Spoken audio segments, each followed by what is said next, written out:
हनुमान का जन्म कैसे हुआ। दोस्तों, राम भक्त हनुमान को कई नामों से जाना जाता है, जैसे मारुति नंदन, पवन पुत्र, केसरी नंदन, बजरंगबली व संकट मोचन आदि। माना जाता है कि हनुमान जी भगवान शिव के 11वें रुद्र अवतार थे और उनके जन्म का उल्लेख कई पौराणिक कथाओं में भी मिलता है। इस कहानी में हम हनुमान जी के जन्म से जुड़ी ऐसी ही एक प्रचलित कथा बता रहे हैं। हनुमान जी के जन्म की कथा बहुत रोचक है। वे माता अंजनी और बानर राज केसरी के पुत्र थे। माना जाता है कि उनका जन्म कोई साधारण संयोग नहीं था, बल्कि सारे देवतागण, नक्षत्र और सारे भगवान के आशीर्वाद से पृथ्वी से पाप का विनाश करने के लिए ही हनुमान जी का जन्म हुआ था। मान्यताओं के अनुसार माता अंजनी को यह वरदान मिला हुआ था कि उनका होने वाला पुत्र शिव का अंश होगा।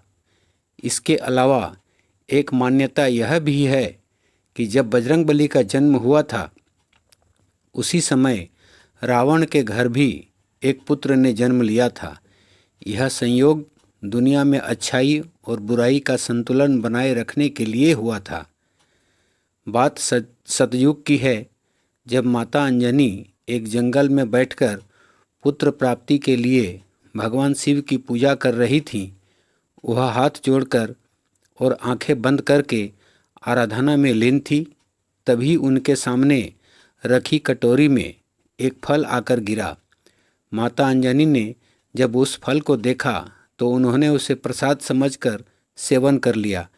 दरअसल माता अंजनी जब जंगल में पूजा कर रही थी, तब वहाँ से दूर अयोध्या में राजा दशरथ भी पुत्र प्राप्ति के लिए शिव यज्ञ करवा रहे थे।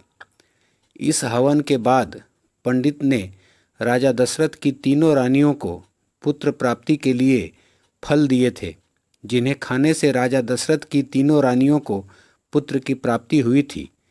इन्हीं फलों में से एक छोटा सा अंश एक पक्षी ने उठाकर ले गया और शिव जी की पूजा में लीन माता अंजनी के सामने रखी कटोरी में गिरा दिया था।